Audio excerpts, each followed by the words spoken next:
Bienvenidos a la Noche Infinita. Antes de comenzar, cuéntanos en los comentarios desde dónde nos escuchas y qué temáticas te gustaría que exploremos en el futuro. Leemos cada mensaje con atención y siempre tomamos en cuenta sus sugerencias para los próximos relatos. Sin nada más que decir, comencemos. Mi nombre es Mariela y esta historia no la inventé ni me la contaron. La viví. Y aunque pasaron ya casi 2 años, cada vez que suena una alarma, un silbido o alguien me dice que hay nuevas reglas, mi cuerpo reacciona como si volviera a estar atrapada en esa casa, obedeciendo sin pensar, sin preguntar. Porque en ese lugar, preguntar era el primer paso para desaparecer. Todo comenzó cuando acepté un trabajo como empleada doméstica en una casa en San Pedro Garza García, en Monterrey. La paga era buena, el horario largo, pero decente. Me ofrecieron estancia, comida y descanso los domingos. Sonaba demasiado bien para ser verdad. Al llegar, lo primero que me llamó la atención fue la cantidad de cámaras. Estaban en cada pasillo, en la cocina, en la lavandería, incluso en el cuarto de servicio donde dormiría. Pensé que era normal, que la gente rica a veces se obsesiona con la seguridad. Lo que no sabía es que esa obsesión iba más allá de la vigilancia. La casa era grande, con pisos de mármol y paredes blancas sin fotos ni cuadros. Solo había una familia viviendo ahí.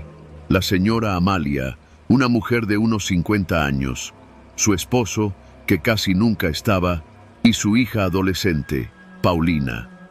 También había otras 3 empleadas. Leticia, una señora mayor que llevaba más de 5 años ahí. Julia, de mi edad, seria, callada, y Reina, una muchacha joven que apenas había entrado 2 semanas antes que yo. Leticia me lo dijo la primera noche. Aquí hay reglas, mija, y cambian todos los días. Las vas a ver escritas en la cocina justo a las 6 en punto. No preguntes por qué cambian ni quién las cambia, solo síguelas. Creí que era una exageración, pero al día siguiente, puntualmente a las 6 de la mañana, había una hoja impresa pegada en la pared junto al refri. Decía, en letras negras y frías, reglas del día, jueves, no usar el microondas, no pisar el jardín delantero después de las 8, no hablar con la señorita Paulina a menos que ella hable primero, no dejar las luces del pasillo encendidas, no usar el baño de visitas bajo ninguna circunstancia. Las reglas eran raras, pero nada que no pudiera cumplir. Sin embargo, Leticia me detuvo cuando intenté calentar café en el microondas. No, Mariela, hoy no se puede, ni lo intentes. Le hice caso, y fue entonces cuando empecé a notar el patrón. Quien rompía una regla, desaparecía, literal. La primera fue Reina. Una mañana, al parecer, usó el baño de visitas. Lo supimos porque se oyó cómo se cerró la puerta y cómo corrió el agua. Alguien la vio entrar. A mediodía ya no estaba. Sus cosas seguían en su cama, su uniforme colgado, pero ella, nada, ni un ruido, ni una palabra. La señora Amalia solo dijo, con voz cortante, Reina rompió una regla, se fue, no pregunten más. Julia me tomó del brazo esa noche mientras fingíamos acomodar cobijas en la bodega. No te equivoques, esto no es un trabajo, es una prueba. Si rompes una regla, desapareces. No sé cómo, no sé a dónde, pero nadie regresa. Después de Reina, todo cambió para mí. Las reglas se volvieron un tormento. Algunas eran absurdas. No mirar a la cámara del comedor directamente, no abrir la puerta del cuarto de servicio entre las 3 y las 3:10, no cortar la fruta en rebanadas, solo en cubos. Un día, la hoja decía simplemente, hoy nadie debe hablar después de las 6 de la tarde. Imaginen eso, estar 8 horas en silencio, cualquier error, un suspiro muy fuerte, una tos, un quejido, podía ser el fin. Nadie se atrevía a hablar de lo que ocurría, pero los ojos lo decían todo. Leticia había aprendido a obedecer. Julia estaba rota por dentro. Yo, en cambio, vivía en un estado de paranoia que me enfermaba. Intenté buscar salidas. La puerta principal tenía código. Las ventanas no se podían abrir más de unos centímetros. No había señal en nuestros teléfonos y los únicos aparatos que funcionaban eran los que estaban en la cocina, cámaras incluidas. Empecé a sospechar que los señores no eran los que dictaban las reglas, o al menos no lo hacían solos. Cada mañana, la hoja de reglas ya estaba ahí cuando llegábamos. Julia una vez se despertó antes de las 5 para vigilar si alguien la colocaba. No vio nada, solo apareció, como si la casa la escupiera. Un día, Julia no se levantó. Estaba acostada, con los ojos abiertos, mirando al techo. No hablaba, no reaccionaba. Amalia solo la señaló con el dedo. Julia está enferma. Nadie debe entrar a su cuarto hoy. Esa fue la única regla del día. Para la noche, Julia ya no estaba. Leticia se volvió más extraña después de eso. Caminaba con los ojos bajos, hablaba menos. Me confesó algo en voz bajísima. Yo también rompí una regla una vez, pero me perdonaron. No sé por qué. ¿Cuál regla? Toqué una cámara, solo para limpiarla. Ese día me sangraron los oídos, y en la hoja del siguiente día decía: la empleada número 1 ha sido perdonada, que no se repita. Eso me heló la sangre. ¿Cómo sabían su número? ¿Por qué sabían todo? ¿Quién escribía las reglas? Una noche me armé de valor. Me metí a la cocina después de la medianoche, con la idea de revisar las cámaras, la impresora o lo que estuviera generando esas hojas. No encontré nada, pero cuando me di la vuelta, en la pared blanca estaba escrito en marcador negro: no debes estar aquí, Mariela. Corrí al cuarto, me encerré, lloré toda la noche. Pensé que esa sería mi última madrugada, pero al día siguiente la hoja tenía reglas normales. No tomar jugo sin permiso, no usar la lavadora después de las 7, cosas así, como si nada hubiera pasado. Pasaron días, semanas, el número de reglas aumentaba, a veces eran 20, a veces solo una, pero todas eran impredecibles. Una vez decía: no toser frente al espejo del pasillo. Otra vez: no salir de la cocina si la alarma se oye 2 veces. Todas igual de absurdas, todas igual de peligrosas. Leticia desapareció en abril. El papel decía: la empleada número 1 no cumplió con la regla del martes. Ha sido retirada del sistema. Así, sin más. Ni nombre, ni emoción. Solo esa frase. Decidí escapar. Esperé un domingo. Era el único día que podía salir, con permiso. La señora me había dicho que solo podía ir a misa o a casa de un familiar, pero que debía regresar antes de las 5. Tomé un taxi y me fui directo a la central. No pasé por mi casa, no le avisé a nadie. Me fui a Veracruz, donde vivía mi tía. Cambié de número. Borré todo lo que tenía que ver con esa casa. No volví a hablar de eso. Hasta ahora. Hoy, 2 años después, recibí un sobre sin remitente. Dentro solo había una hoja blanca con letras negras. Regla única: no debiste contarle a nadie.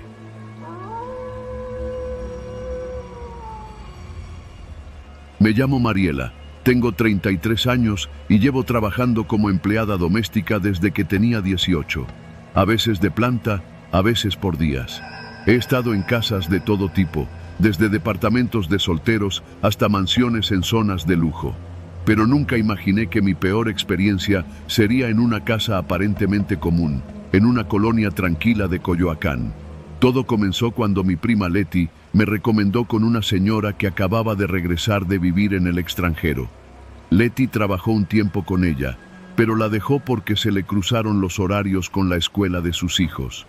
La casa está bien, la señora también, no es pesada, me dijo. Eso sí, su esposo es medio raro, pero casi nunca está. A mí me urgía el dinero, así que ni pregunté más. Fui a la entrevista y me recibió la señora Elena, una mujer de unos 50 años, delgada, seria, pero correcta. Me dijo que necesitaba a alguien de lunes a sábado, de 8 a 6, que limpiara, cocinara lo básico, lavara ropa y cuidara las plantas. La paga era buena y el trato parecía justo. Acepté. La casa era de 2 pisos, con un pequeño jardín atrás y una cochera al frente. No era lujosa, pero estaba bien arreglada. Desde el primer día noté que la señora casi no hablaba. Me dejaba indicaciones escritas en una libreta y se encerraba en su estudio gran parte del día. No tenía hijos y su esposo, el señor Víctor, solo iba los fines de semana. Nunca me dirigió la palabra más allá de un buenos días seco. Pasaron las semanas y al principio todo fue normal. Pero después empecé a notar cosas que no me cuadraban. Lo primero fue el asunto del cuarto de visitas. Una tarde, mientras limpiaba la recámara de visitas, me llamó la atención una pequeña rendija en la pared, justo encima del buró. Parecía un orificio mal tapado. Me acerqué con curiosidad y al inspeccionarlo mejor, noté que era más profundo de lo que parecía. Metí un palillo y este se hundió completamente. Pensé que quizá era un viejo orificio de clavo, pero era demasiado perfecto. Me agaché para ver desde otro ángulo y vi un lente negro, redondo, como de cámara. Me quedé quieta. El corazón me comenzó a latir rápido. Me incorporé de golpe y revisé los otros rincones de la habitación. Nada más saltaba a la vista. No quise hacer escándalo, pero algo me decía que eso no era normal. Pensé que quizás era parte de un sistema de seguridad viejo, que lo habían dejado ahí. Pero, ¿en el cuarto de visitas? Justo donde da a la cama. No dije nada ese día. Pero desde ese momento, mi forma de ver esa casa cambió. Empecé a prestar más atención. Revisaba con más cuidado cada vez que limpiaba, fingiendo que solo hacía mi trabajo. Fue en la sala donde encontré la segunda cámara, oculta detrás de una de las rejillas del aire acondicionado. No estaba conectada a ningún cable visible, lo cual me pareció aún más raro. Las cámaras modernas podían funcionar por Wi-Fi, pero ¿para qué tener una apuntando al sillón principal? Después vi otra más, esta vez en la cocina, encima de la alacena, con un pequeño lente escondido entre unas flores artificiales. Me sentí vigilada. Empecé a sospechar de todo, del espejo del baño, de la televisión apagada, del foco de la recámara. No podía quitarme la idea de que cada movimiento que hacía estaba siendo visto. La señora seguía igual, callada, distante. Pero lo que me empezó a dar más miedo fue el comportamiento del señor Víctor. Aunque solo venía los fines de semana, empecé a notar que los sábados llegaba más temprano y se quedaba viendo la televisión en su estudio durante horas. Yo pasaba por ahí y lo oía hablar solo, reírse a ratos, como si estuviera viendo una película. Una vez, mientras sacaba la basura, vi que había dejado la puerta del estudio entreabierta. No pude evitar mirar. En su escritorio tenía 3 pantallas. En 2 de ellas había cámaras de seguridad mostrando la entrada de la casa y el jardín. Pero la tercera mostraba una habitación. Reconocí al instante la alfombra y el buró. Era la recámara de visitas. Y yo aparecí allí, recogiendo la ropa de cama. Me alejé de ahí tan rápido como pude, fingiendo que no había visto nada. Esa noche no dormí. Me fui a casa dándole vueltas al asunto. ¿Desde cuándo me estaban grabando? ¿Por qué? ¿Había cámaras en el baño? ¿Y si grababan a otras personas también? Quise contárselo a mi prima, pero me daba pena. Pensé que tal vez había una explicación lógica, aunque en el fondo sabía que no. Decidí hacer algo. El lunes fingí que me sentía mal para salir temprano, pero en realidad fui a un cibercafé y busqué información. No encontré nada específico de ellos, pero sí leí sobre casos similares. Empleadas grabadas sin su consentimiento, videos filtrados en internet. Me empezó a entrar un miedo más profundo. Pensé en renunciar, pero no quería irme así nomás. Quería pruebas. Decidí tomar fotos de las cámaras que encontraba. Usé el celular viejo que tenía guardado en mi mochila y mientras limpiaba, grababa todo en silencio. Logré capturar la cámara del cuarto de visitas, la de la sala y una tercera en el pasillo del segundo piso. El viernes, cuando la señora salió a hacer unas compras, aproveché para entrar al estudio. Revisé los cajones y encontré algo que me dejó sin aliento. Un disco duro externo, etiquetado con fechas. Había carpetas por semana. Cada carpeta tenía videos divididos por hora. Y sí, me encontré a mí misma en más de uno, barriendo, doblando ropa, agachándome a recoger cosas del piso. Pero eso no fue lo peor. Había una carpeta con nombre Invitadas. La abrí y vi videos de otras mujeres. Algunas estaban en ropa interior. Una de ellas era Leti. Salí de ahí temblando. Me guardé el disco duro en la mochila y me fui directo a casa. Esa noche llamé a Leti. Me costó mucho, pero le conté todo.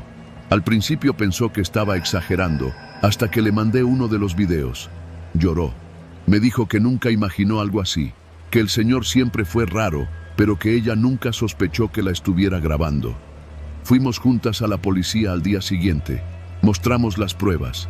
La agente que nos atendió nos creyó, aunque nos advirtió que sería difícil, que teníamos que estar preparadas para lo que pudiera salir en la investigación.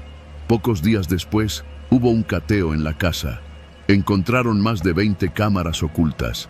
Había archivos con decenas de gigabytes de grabaciones, algunas de hace más de 5 años. El señor fue detenido.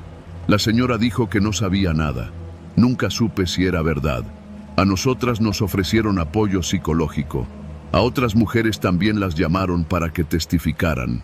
El caso salió en las noticias, aunque sin nombres. Se hablaba de una red de grabaciones clandestinas, pero nunca se supo si él vendía los videos o si solo lo hacía por perversión. Lo que sí sé es que mi privacidad fue violada, que durante meses, cada momento que pasé sola en esa casa fue observado, registrado, archivado. A veces me despierto en la noche y siento que alguien me mira, como si todavía quedara una cámara en alguna parte. No he vuelto a trabajar en casas desde entonces. Ahora vendo comida afuera del metro. Gano menos, pero duermo tranquila. Y cada vez que alguien me pregunta por qué dejé ese trabajo, solo contesto: porque donde no hay ojos, hay más seguridad que en cualquier casa con cámaras.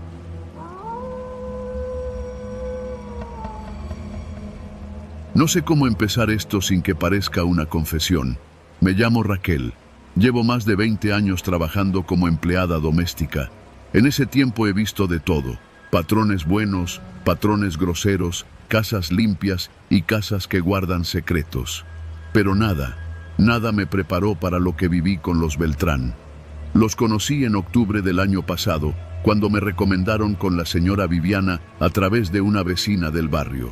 Me ofrecieron trabajo en su casa, una residencia amplia en una privada en Toluca, cerca de la avenida Colón. Me sorprendió que no buscaran a alguien con experiencia certificada. Según la señora, buscaban a alguien de confianza, alguien que no preguntara de más. Acepté el trabajo por necesidad, pero también por curiosidad. Desde el primer día me pareció todo demasiado limpio. No me refiero solo al orden o al tipo de decoración blanca y minimalista. Me refiero a esa limpieza que oculta algo, como una casa recién pintada que en realidad tapa humedad.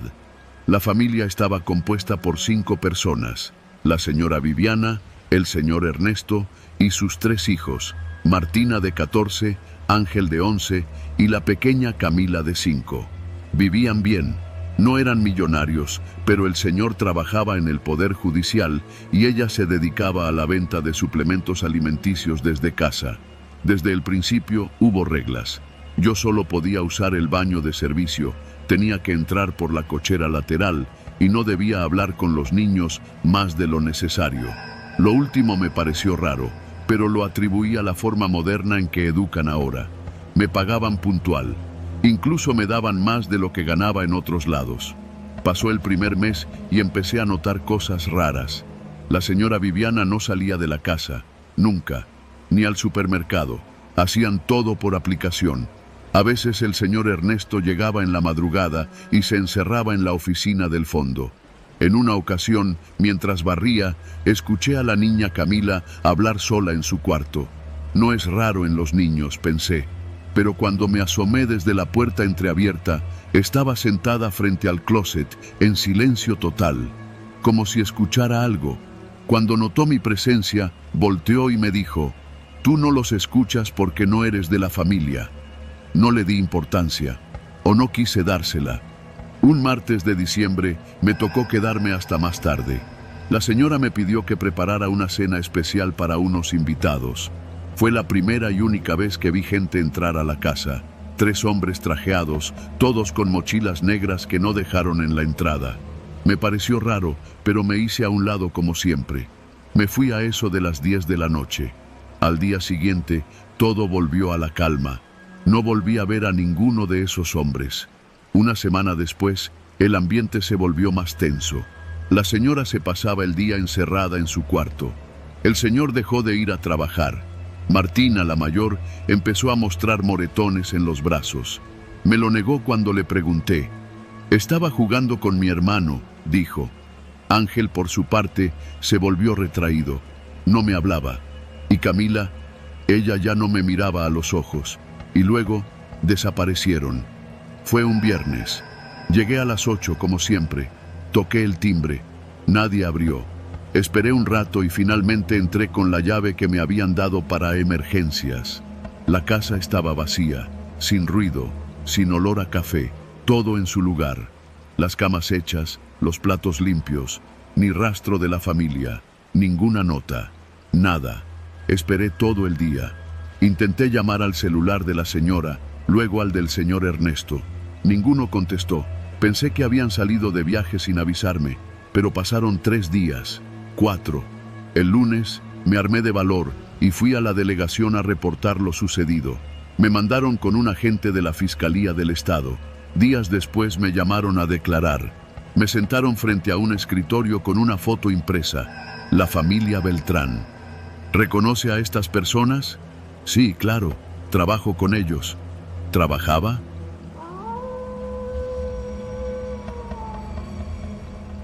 Nunca pensé que limpiar casas ajenas pudiera llevarme a vivir algo tan turbio. Me llamo Berta, tengo 46 años y llevo más de 20 trabajando como empleada doméstica en la zona sur de la Ciudad de México. Una rutina es una rutina. Llegar temprano, lavar, planchar, hacer el desayuno, escuchar a los patrones pelear de vez en cuando y rezar porque no te corran cuando la familia se va de vacaciones.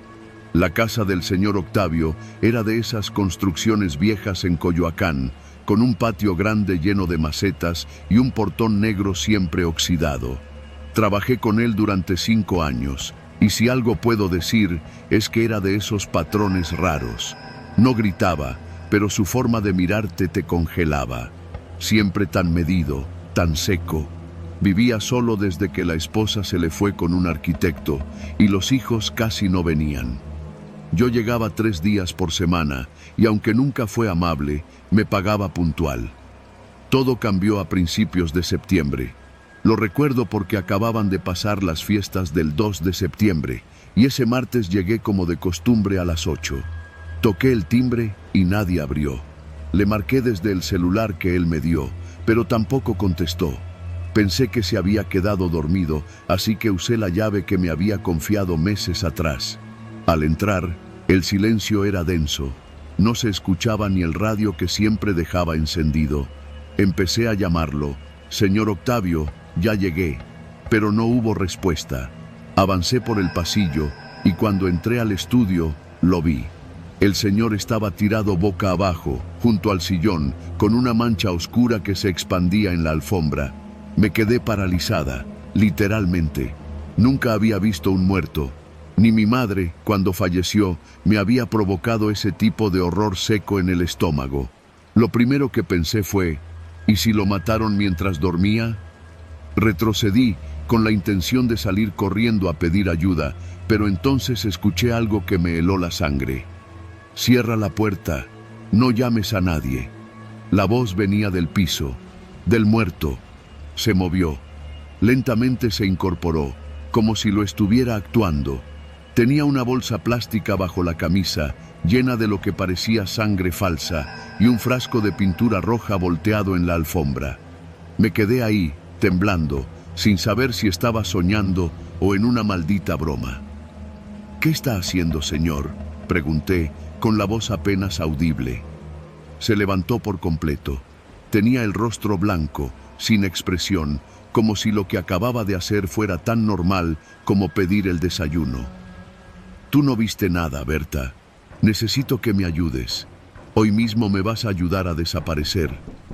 No supe qué responder. Me senté en una de las sillas, con las piernas como gelatina. Él cerró las cortinas, apagó el celular y me explicó, o más bien, me soltó órdenes, como si ya lo hubiera ensayado muchas veces.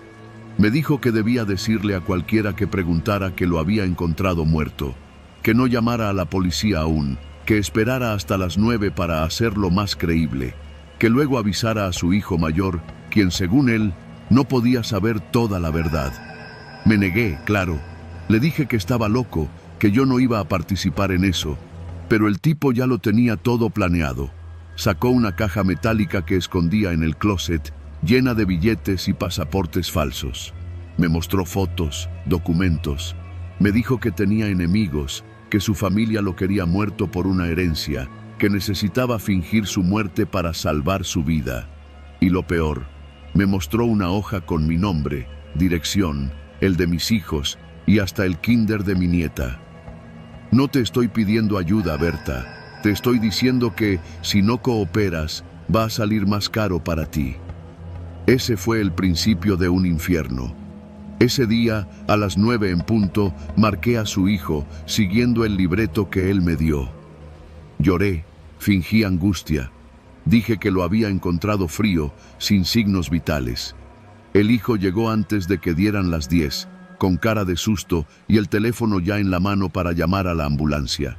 Mientras tanto, el señor Octavio estaba metido en un compartimento debajo del sótano, un espacio que yo misma había limpiado muchas veces sin saber que servía como escondite. Llegaron los paramédicos. La doctora confirmó que estaba muerto, porque él había preparado su cuerpo con una combinación de relajantes musculares y control de temperatura. Cuando lo subieron a la ambulancia, yo pensaba que todo acabaría ahí. Pero no, eso era apenas el primer acto. El plan del señor Octavio era quedarse oculto en su propia casa. Un cuarto falso detrás del librero principal servía de escondite, insonorizado y con baño portátil. Yo debía ir a trabajar cada 2 días como siempre, fingir normalidad ante vecinos, familiares y cualquier visita. Me dio un celular nuevo, sin chip, por donde él me daba instrucciones. Durante los primeros días no dormí nada. Estaba segura de que alguien iba a descubrirnos, pero nadie lo hizo. Al tercer día, la familia organizó un velorio. El ataúd estaba cerrado, con la excusa de que fue un infarto fulminante. Yo estuve ahí, mirando el cajón con las piernas temblando. El olor del incienso, la voz del padre que rezaba y la mirada vacía del hijo mayor me perseguirían por semanas. Todos lloraban, mientras el supuesto muerto escuchaba desde las cámaras escondidas que tenía instaladas. Pasaron las semanas. El tipo me hacía comprarle comida, medicamentos, libros, todo con efectivo. A veces salía por las noches, disfrazado, para caminar por el jardín y no volverse loco. Me tenía bajo su control total. Si me negaba, me recordaba que él sabía dónde vivía mi familia. Y lo peor, no había pruebas. Nadie me creería. Una noche de octubre, sucedió lo que cambiaría todo. Entré a la casa como siempre. La luz del recibidor estaba apagada, lo que me extrañó. Toqué la puerta interna del librero, la señal que habíamos pactado, pero nadie respondió. Insistí. Nada. Pensé lo peor, que se había muerto ahora sí. Entré a su escondite con la linterna y lo encontré sentado en el suelo, con los ojos abiertos, sin parpadear. ¿Está bien, señor? No respondió. Me acerqué con cuidado. Tenía una pistola en la mano, apuntando al piso. Cuando me vio, por fin reaccionó. ¿Tú me traicionarías, Berta? Negué con la cabeza, pero el miedo se me notaba en la piel. Porque si tú me traicionas, no vas a vivir para contarlo. Ese día decidí que debía hacer algo. No por mí, por mi hija, por mi nieta, por no vivir el resto de mi vida con esa bomba encima. Pasé semanas grabando en secreto las conversaciones que tenía con él. Le instalé un micrófono en la lámpara del escondite, con ayuda de un joven vecino que creyó que era para espiar a un novio infiel. Grabé todo, desde sus delirios de persecución hasta los detalles de su huida planeada a Guatemala con pasaporte falso, hasta confesiones veladas sobre fraudes en sus negocios. El 16 de noviembre fui a la fiscalía. Con miedo, pero fui. Llevé un USB, las grabaciones y una carta escrita a mano explicando todo. No me creyeron al principio, pero cuando un agente escuchó uno de los audios, me pidió que esperara. Volvió con otros 2 oficiales, luego con una abogada. Una semana después, entraron a la casa con una orden. Yo fingí que era limpieza normal. Cuando el señor Octavio salió del escondite para tomar aire, lo arrestaron. No dijo una palabra, solo me miró. Una mirada que no voy a olvidar mientras viva. Hoy vivo en otro lado. Cambié de colonia, de celular, hasta de ruta al trabajo. Mis hijos no saben toda la verdad. Les dije que el señor se había vuelto loco y que yo solo hice lo que pude. No les conté que, cada noche, todavía siento que alguien me observa, que si su hijo era tan frío como él, no puedo confiarme. Pero aquí sigo, lavando ropa ajena, escuchando las radios encendidas y recordando que el señor Octavio, el que todos creyeron muerto, no estaba muerto, solo estaba esperando.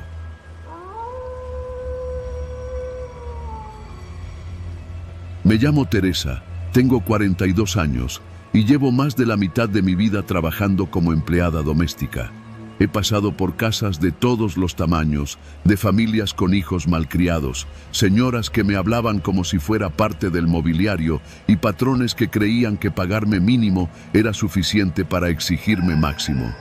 Aún así, nunca me había pasado nada realmente raro, hasta que entré a trabajar con los Guzmán. La casa está en San Pedro Garza García, en una de esas calles escondidas detrás del Club Campestre. Esas donde no entra nadie que no viva ahí. Todo cercado con vigilancia privada y cámaras en cada esquina.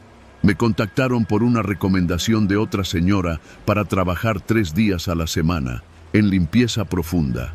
Nada de cuidar niños, ni hacer mandados. Todo se veía bien. La paga era buena y no tenía que lidiar con abuelitas enfermas ni con adolescentes insoportables. Desde el primer día algo me incomodó. No puedo explicar bien qué era. La casa estaba impecable, demasiado para mi gusto.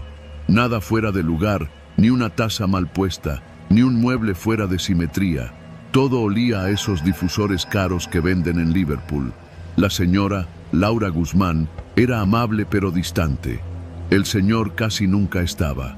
Me dijeron que viajaba por trabajo, que era arquitecto o algo así. Durante la primera semana no vi nada fuera de lo común. Limpiar baños, pasar el trapo, aspirar alfombras, limpiar vitrales, lo de siempre. Pero fue en la segunda semana, mientras sacaba cajas del cuarto de lavado, que vi una rendija en el suelo cubierta por una alfombra delgada, justo al fondo del pasillo. No estaba segura si era una tapa de registro o algo más. Le pregunté a la señora Guzmán y me dijo con una sonrisa apenas perceptible: «Ah, eso no lo toques.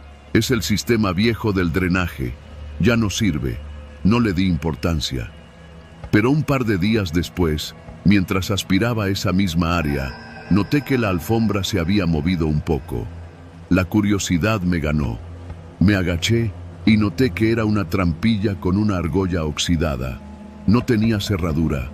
Pensé en dejarlo así, pero algo en mí insistía en abrirla. Cuando la levanté, rechinó fuerte y una ráfaga de polvo seco me llenó la cara. Debajo había unas escaleras de concreto, oscuras, estrechas. Bajaban hacia la nada. Ese día no bajé. La cerré como si nada hubiera pasado, puse la alfombra de nuevo y terminé mi turno. Pero esa noche no dormí bien. Soñé con sótanos, con puertas cerradas, con luces que parpadeaban. Me desperté sudando. El siguiente jueves regresé. Laura no estaba. Me dejó una nota en el refrigerador: «Teresa, estaré fuera toda la mañana. Puedes terminar la cocina y los cuartos de arriba. Gracias». Era mi oportunidad. Tomé una linterna que había en la bodega junto a la cocina, regresé al pasillo y quité la alfombra. Bajé despacio. Cada escalón crujía, como si no los pisaran desde hace años. El aire era seco, con ese olor a cartón viejo, pero también a algo más, como metal, como sangre vieja. La linterna apenas iluminaba el lugar. Lo primero que vi fue una pared con estantes llenos de latas de conserva, botellas de vino y agua. Pensé que era un refugio, algo común en casas viejas. Pero luego noté la puerta. Estaba al fondo, hecha de madera gruesa. No tenía cerradura, solo una barra metálica como las que se usan en bodegas. La empujé. La habitación era pequeña, sin ventanas, con una lámpara colgando que encendía al tirar del cordón. Había una mesa metálica, oxidada, y una silla de plástico rota. En las paredes, archivadores viejos, carpetas apiladas, todas con nombres escritos a mano. Me acerqué. Una decía, E. Cárdenas, 1997. Otra, M. Rivas, 2001. Todas tenían fotos, recortes de periódico, documentos con sellos oficiales, algunos hasta con manchas oscuras. Algunas carpetas tenían copias de identificaciones, recibos de luz, actas de nacimiento. Me temblaban las manos. Revisé otra más. Clara L. Moreno, 2004. Había una foto de una mujer joven, en blanco y negro, con una cicatriz en la mejilla. Su cara me era familiar. Me tomó un rato darme cuenta. Era la misma mujer que aparece en un póster viejo pegado en la papelería del centro. Una de esas personas desaparecidas hace años. Sentí náuseas. Cerré la carpeta y miré a mi alrededor. En la esquina había un mueble viejo cubierto con una manta. La retiré. Era un monitor de computadora, de esos antiguos, conectado a un CPU grueso, con cables sueltos. Parecía muerto, pero junto a él había una caja llena de discos, etiquetas con nombres, fechas. Algunas estaban marcadas con un plumón rojo. No borrar. No pude más. Subí corriendo, sin apagar la luz, sin volver a poner la alfombra. Me lavé las manos compulsivamente, como si pudiera borrar lo que acababa de ver. A los 10 minutos, escuché la puerta principal abrirse. Era la señora Guzmán. Me saludó como si nada. ¿Todo bien? Asentí. No dije nada. Terminé el turno como si fuera un día más. Me pagó y me fui. No dormí esa noche, ni la siguiente. Le conté a mi esposo lo que había visto. Él me dijo que no me metiera, que me callara, que seguro era algo viejo, de otra gente, que no era asunto mío. Pero yo no podía dejarlo así. Fui a la hemeroteca. Busqué los nombres de las carpetas. Todas correspondían a personas desaparecidas en Nuevo León entre 1995 y 2006. Ninguna había sido encontrada, ningún caso resuelto. Volví a la casa una última vez. El plan era grabar el sótano con mi celular. Quería tener pruebas, pero al llegar, la señora Guzmán me esperaba en el recibidor. Su sonrisa era diferente, más tensa. Teresa, vamos a prescindir de tus servicios. Ya no es necesario que regreses. No discutí, no pregunté. Me fui. Ese mismo día fui al Ministerio Público. Les conté todo. No me creyeron. Dijeron que sin una denuncia formal y sin pruebas, no podían entrar a una propiedad privada. Que si tenía algo que probar, lo llevara. Una semana después, pasé por la calle de los Guzmán. La casa tenía un letrero de venta. Las ventanas estaban vacías. Me bajé del camión para verla más de cerca. Ya no había cámaras, ni vigilantes, solo la casa, silenciosa. Desde entonces no he vuelto a trabajar en casas grandes, ni en zonas residenciales, y aunque no tengo pruebas, sé lo que vi. Sé que ese sótano fue testigo de cosas horribles. Que alguien, quizá no solo los Guzmán, había documentado cada desaparición como si fueran trofeos. No sé si fueron ellos, si fue el señor o si la señora solo encubría. Lo único que sé es que hay casas donde el tiempo se guarda en carpetas y las paredes aprenden a callar, y hay sótanos que no deberían abrirse nunca.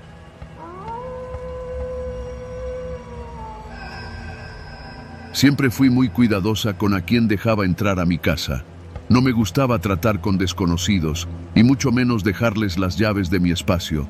Pero cuando mi mamá enfermó y tuve que empezar a dividir mi tiempo entre el trabajo y cuidarla en su departamento en La Portales, contratar a alguien que me ayudara en casa dejó de ser un lujo. Se volvió una necesidad. Encontré a Laura por recomendación de una amiga del trabajo. Había trabajado como empleada doméstica en varias casas de la colonia del Valle y tenía buenas referencias. Nos conocimos en un Starbucks de Xola. Me cayó bien desde el primer momento.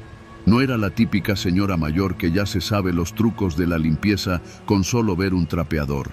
Era joven, quizá de unos 27 años, flaquita, de mirada tranquila y con una forma de hablar pausada que me inspiró confianza. «Yo le echo muchas ganas, señora», me dijo. «Soy ordenada, puntual.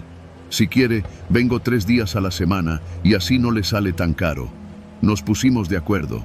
Le di copia de las llaves, la contraseña del Wi-Fi y un instructivo con todo lo que tenía que hacer los días que viniera. Lavar ropa, barrer, limpiar el refri, revisar si los frijoles no se habían echado a perder. Cosas sencillas. La primera semana todo fue perfecto.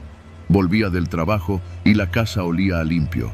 Hasta me dejó unas flores en la mesa, como detalle. Le dejaba dinero en un sobre arriba del microondas y siempre lo tomaba exacto. Nunca faltó nada. Pero un lunes me llamó a las 8:30 de la mañana para avisarme que no podría ir. «Perdóneme, señora», me dijo. «Es que mi hermana tuvo un accidente y estoy en el hospital con ella. Yo le aviso cuando pueda regresar». Le dije que no se preocupara. Colgué y ese día, regresando del trabajo, la casa estaba limpia. La estufa relucía y había ropa doblada en el sillón. Pensé que tal vez se había organizado con alguien más. A la mañana siguiente le mandé un mensaje. «Oye, ¿tú viniste ayer?» Pasaron unas horas antes de que respondiera. «No, señora». «¿Por qué?» Le contesté que parecía que alguien había limpiado, pero no le di mayor importancia. Supuse que estaba confundida o que tal vez sí se había dado una escapada y no lo recordaba bien. Ese mismo jueves regresó. Estaba igual que siempre, tranquila, sonriente, haciéndome preguntas sobre mi mamá. Me dijo que había dejado a su hermana ya estable y que agradecía que no le hubiera descontado el día. Así siguió todo por un par de semanas. Luego, de nuevo, desapareció. Esta vez sin avisar. Volví a casa un martes y encontré las camas hechas, los trastes lavados y la basura vacía. La llamé, pero su teléfono mandaba a buzón. Pensé en robar, pero nada faltaba. Mi computadora estaba en su sitio, la caja con mis papeles importantes también. Me sentí incómoda, pero no asustada. Pensé que tal vez tenía una copia de las llaves y había mandado a alguien más. Pero, ¿por qué sin decirme? Un día, decidí quedarme en casa. Había pedido el día por una gripe. Me desperté cerca de las 10, tomé té y me senté en el sillón, medio tapada con una cobija. Eran casi las 11 cuando escuché que alguien metía una llave en la puerta. Me puse de pie, sin hacer ruido. La chapa giró. La puerta se abrió lentamente. Y la vi. No era Laura. Era una mujer que nunca había visto en mi vida. Morena, alta, de pelo lacio recogido en una coleta. Llevaba una mochila azul a la espalda y guantes de hule colgando de la bolsa lateral. Se quedó congelada al verme. «¿Quién eres?», le pregunté, sin moverme. La mujer parpadeó. Luego dijo: «Soy la señora que limpia. Laura me mandó». «¿Y por qué no me avisaron?». La mujer no respondió. Solo dijo que pensó que yo no estaría, que ella solo venía a limpiar y que no quería problemas. Le pedí que saliera.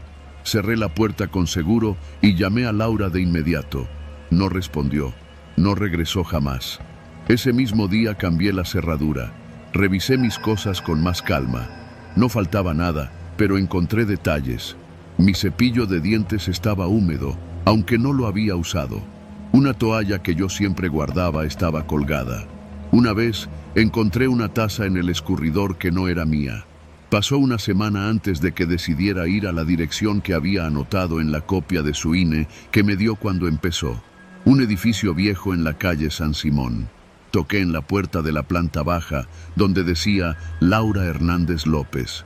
Salió una mujer anciana. Me dijo que ahí vivía su hija. Cuando le pregunté si estaba, negó con la cabeza. «Mi hija murió hace 3 años», me dijo, con los ojos cansados. «¿Por qué la busca?». Ella trabajaba conmigo. La señora frunció el ceño. Me pidió que entrara. En la pared había un altar con una foto. Era ella. Era Laura. La misma que había estado en mi casa. Solo que en la foto parecía más joven. No supe qué decir. Sentí que todo en mi cuerpo se apretaba. ¿Usted está segura de que es ella?, me preguntó la señora. Porque hace como un año vino una muchacha diciendo que era Laura. Me pidió la credencial de mi hija, que porque necesitaba hacer un trámite.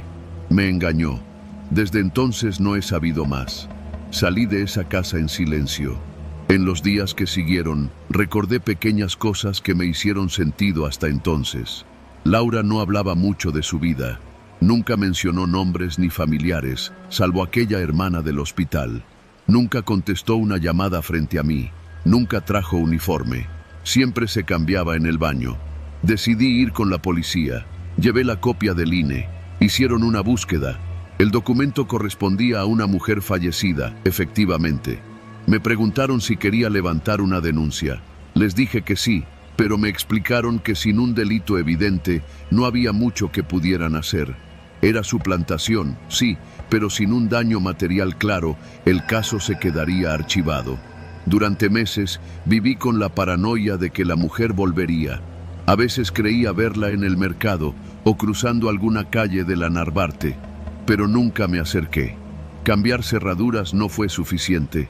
Me mudé, no solo por miedo, sino por esa incomodidad persistente de haber vivido con alguien que no era quien decía ser. Alguien que entraba a mi casa, se bañaba, usaba mis cosas, dormía en mi cama quizá. Todo eso lo había hecho una mujer que no era Laura. Ni su nombre, ni su dirección, ni su historia era real. Solo me dejó una certeza. En esta ciudad, a veces el verdadero peligro entra por la puerta con la sonrisa más tranquila y las manos más limpias. Y se queda ahí, mientras tú ni siquiera te das cuenta.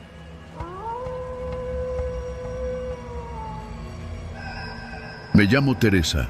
Toda mi vida he trabajado como empleada doméstica. A veces en casas grandes, otras no tanto, pero siempre en casa ajena.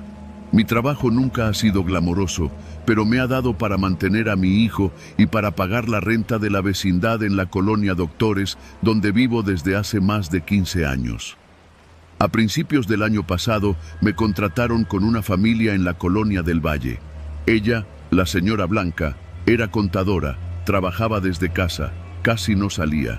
El señor Ignacio era abogado. Buena gente, casi no lo veía porque se la pasaba en el despacho. Tenían una hija, Carolina, adolescente, medio malhumorada pero educada. Al principio, todo iba bien. Entraba a las 8 de la mañana, salía a las 5. Me encargaba de la limpieza, de la comida, de que la niña no se la pasara pegada al celular. Lo de siempre. Era una casa cómoda, de 2 pisos, con jardín atrás. Les gustaba todo bien ordenado, pero nada fuera de lo normal. Todo empezó con una carta. La encontré doblada en mi bolsa, una hoja de cuaderno cuadriculada. Pensé que la había metido mi hijo, quizá una lista de mandado o algo así. Pero no, no era su letra. La abrí en el camión, de regreso a casa, y decía: ¿cómo duerme una persona que ha limpiado los secretos de otros? ¿Alguna vez has sentido que alguien te observa en la cocina? Pensé que era una broma. Me reí nerviosa. No tenía remitente, no estaba firmada. Nada. La tiré por la ventana, sintiéndome estúpida por dejarme asustar. A la semana siguiente, encontré otra. Esta vez estaba debajo de la licuadora, mientras limpiaba la cocina de los señores. Tu hijo se ve grande en su uniforme. Segunda fila, tercero desde la izquierda. ¿Por qué llegas solo a casa si tú trabajas tan lejos? Me paralicé. La carta tenía el nombre de la secundaria de mi hijo. Lo reconocí. La foto no estaba incluida, pero la descripción era exacta. Dejé de limpiar. No sabía si hablarle a la señora. No quería meter problemas en la casa. Tampoco quería parecer paranoica. Esa noche hablé con mi hijo, Javier. Tenía 14 años. Me juró que no había visto nada raro, que nadie lo seguía. Pensé en hablar con la directora, pero ¿qué iba a decir? ¿Que alguien le estaba escribiendo cartas a su madre? Me callé. La tercera carta fue la peor. La dejaron dentro de mi lonchera. Estaba metida entre los tuppers. Decía, tu patrón sale los martes a las 7 con la misma camisa azul. Tu jefa usa labial coral cuando se ve con el hombre del Seat blanco. Hoy es jueves. ¿Y tú? ¿Sigues guardando silencio? No sé cuánto tiempo me quedé parada frente al fregadero con esa hoja en la mano. No podía entender cómo alguien sabía tanto, no solo sobre mí, sino sobre los patrones, la casa, los horarios. ¿Quién estaba tan cerca?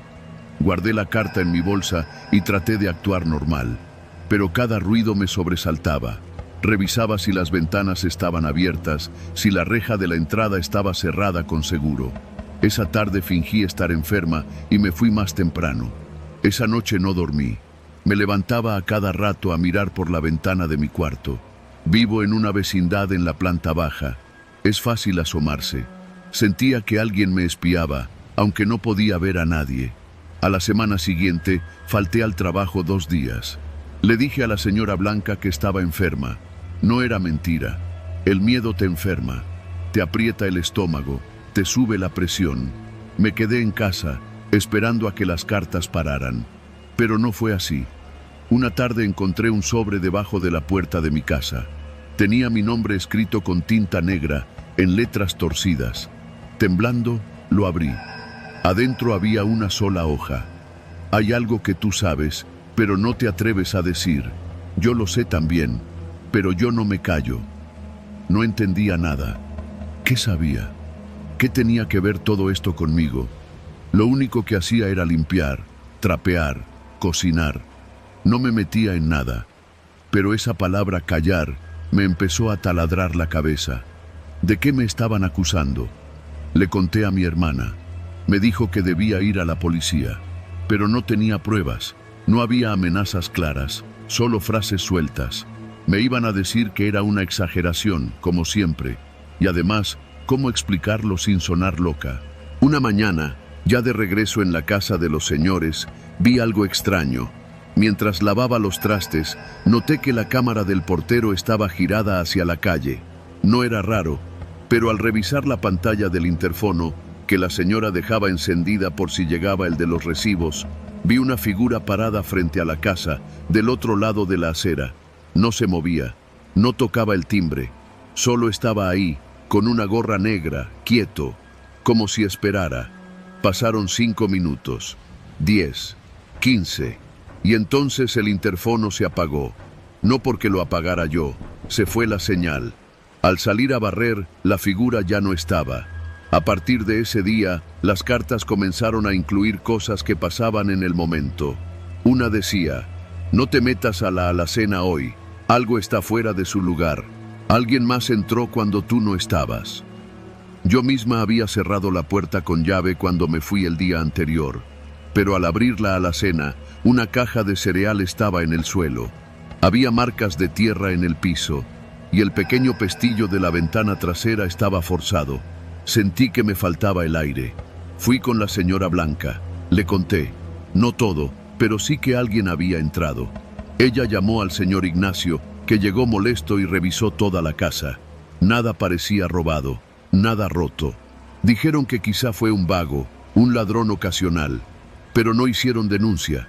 Esa noche me llegó otra carta, pegada en el parabrisas de una combi, justo donde yo me subía todas las mañanas. Les diste mi entrada, Teresa. Yo estaba adentro desde antes, pero no entienden nada. No sabía qué hacer. Tenía miedo de irme, miedo de quedarme. Empecé a dormir con la escoba atravesada en la puerta. Pedí que mi hijo se quedara con mi hermana por unos días. No quería exponerlo. Sentía que esto era contra mí, pero ya no sabía quién era eso.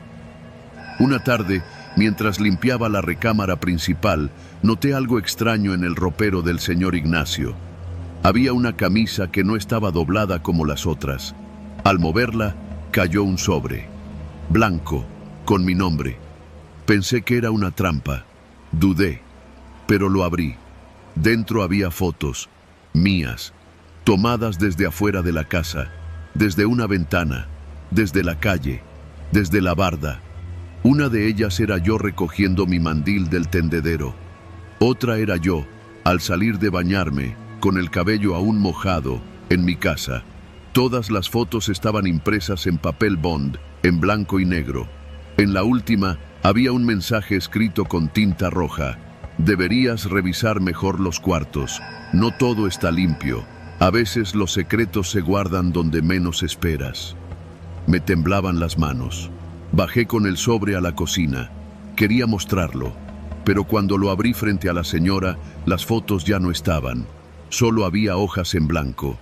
¿Me estaba volviendo loca? Esa misma noche no pude dormir.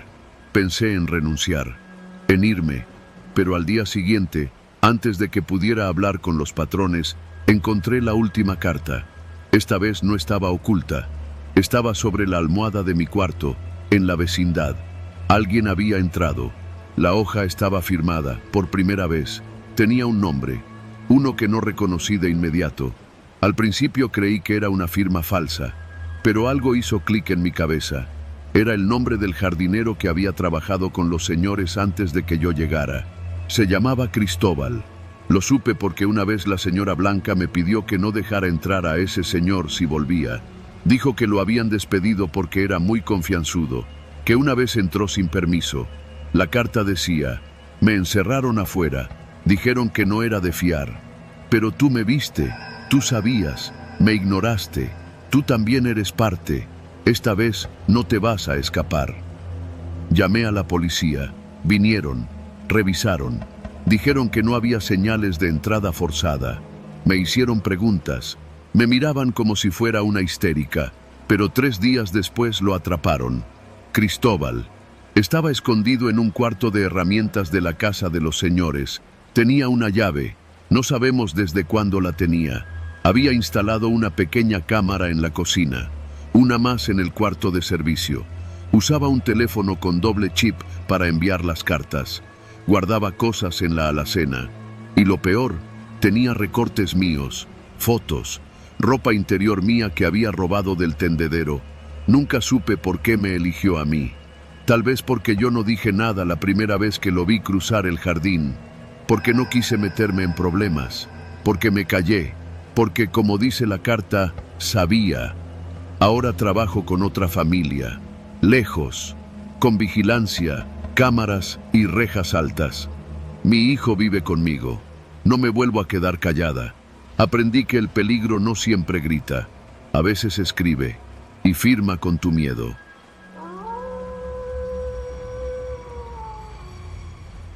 Mi nombre es Perla. Soy de Veracruz, pero desde hace 4 años vivo en Ciudad de México. Vine para estudiar, pero como muchas, terminé trabajando para poder pagar la renta y sobrevivir.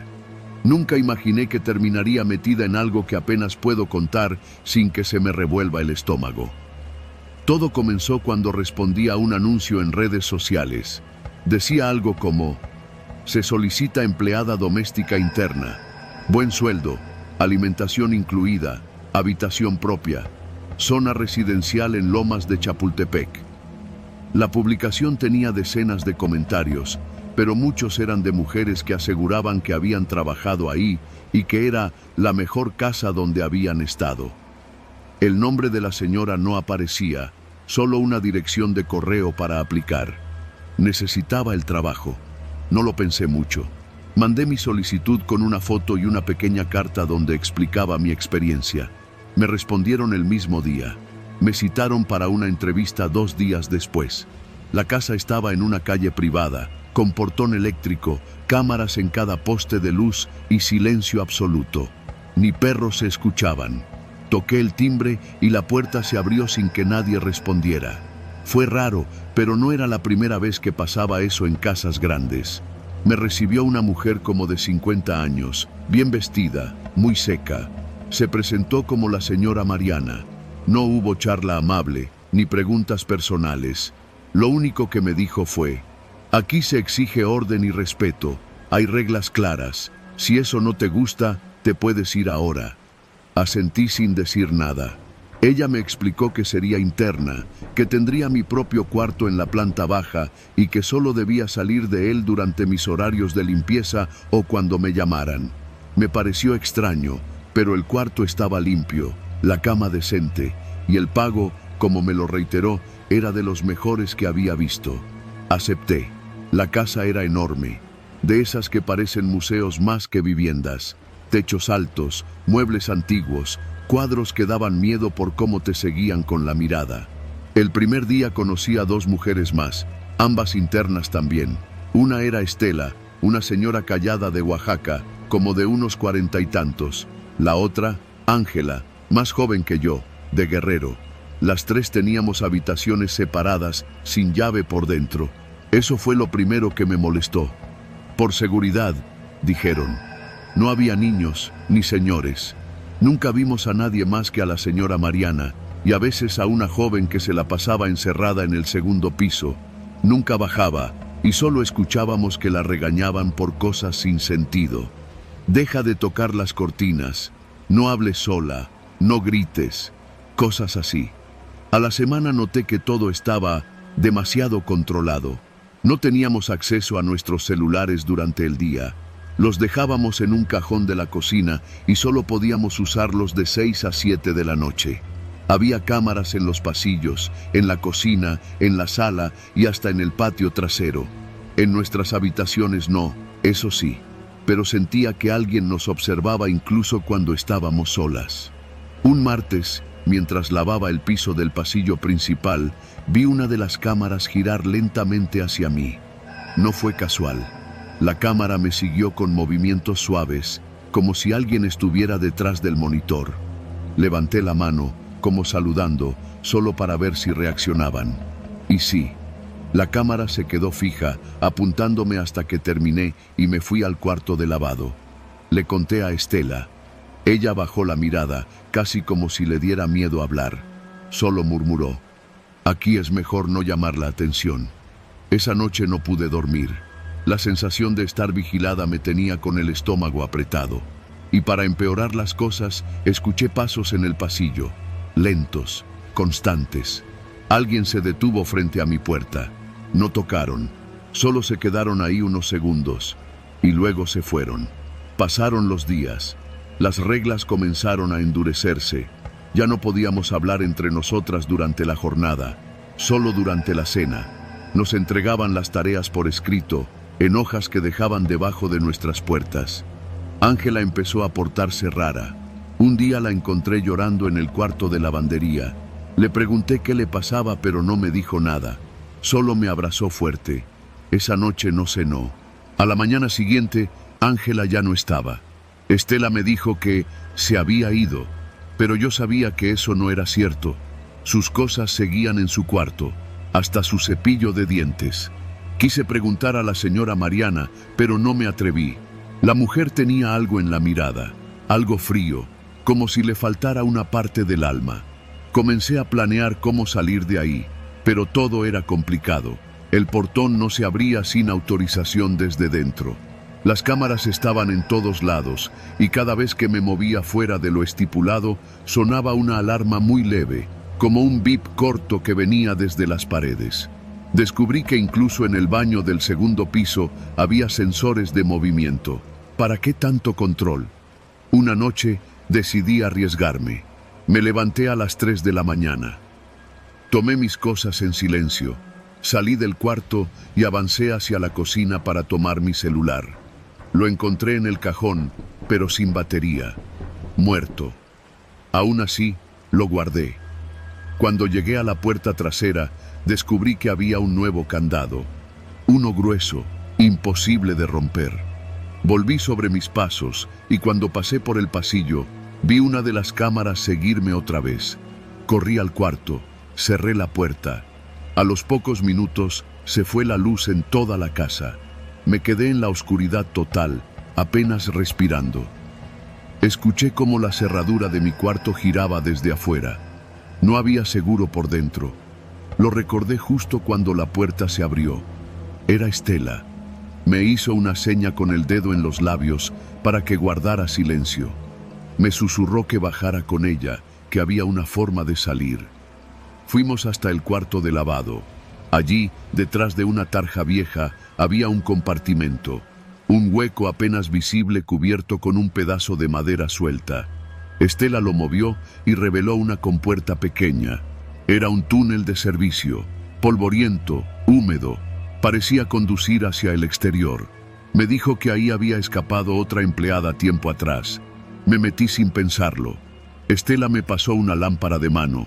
Cuando volteé para preguntarle si vendría conmigo, me dijo: «No puedo. Yo no tengo a dónde ir». Quise insistir, pero ya escuchábamos pasos arriba. Me arrastré por el túnel hasta llegar a una reja oxidada. Estaba abierta. Salía a un terreno baldío que daba a la parte trasera de la calle privada. Corrí, sin dirección, hasta que encontré un taxi. Esa fue la última vez que vi la casa. Denuncié lo que pude.